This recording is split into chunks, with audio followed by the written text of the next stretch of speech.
বিসিবির কাছে অবশেষে ইনসাফ পেলেন জাতীয় দলের নারী ক্রিকেটার জাহানারা আলম। নারী দলের সাবেক নির্বাচক ও ম্যানেজার মঞ্জুরুল ইসলামকে নিয়ে জাহানারার গুরুতর অভিযোগের সত্যতা পেয়েছে ক্রিকেট বোর্ড।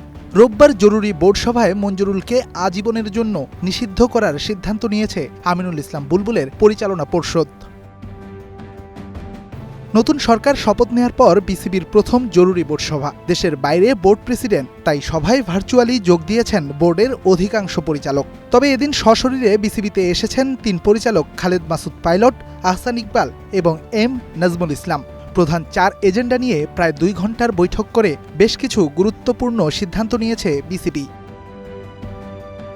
রোববার বিসিবির এই বোর্ড সভায় আলোচ্য 4 এজেন্ডা ছিল নারী বিপিএল, জাতীয় দলের নির্বাচক প্যানেল, জাহানারা আলম ইস্যুতে চূড়ান্ত সিদ্ধান্তে পৌঁছানো এবং এফটিপি অনুযায়ী বিসিবির মিডিয়া স্বত্ব বিক্রি, যেখানে নির্বাচক ইস্যুতে কিছুটা দোলাচলে দেশের ক্রিকেট বোর্ড।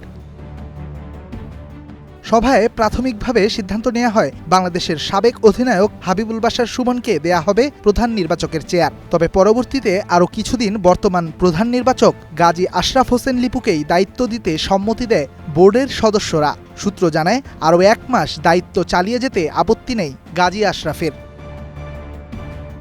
এদিকে সাবেক ক্রিকেটার মঞ্জুরুল আলমের বিরুদ্ধে একটি সাক্ষাৎকারে যৌন হয়রানির অভিযোগ আনেন নারী ক্রিকেট তারকা জাহানারা আলম। জাহানারার এমন অভিযোগের পর একটি স্বাধীন তদন্ত কমিটি বানায় বিসিবি। তদন্তে জাহানারার করা 4টি নির্দিষ্ট অভিযোগের 2টিতে মঞ্জুরুল ইসলামের সম্পৃক্ত থাকার প্রমাণ পায় তদন্ত কমিটি। এরপরই রোববার এই সাবেক ক্রিকেটার ও নারী দলের ম্যানেজারকে আজীবন নিষিদ্ধ করার সিদ্ধান্ত নেয় Bangladesh cricket board. Redwan Shaon, star news, Dhaka.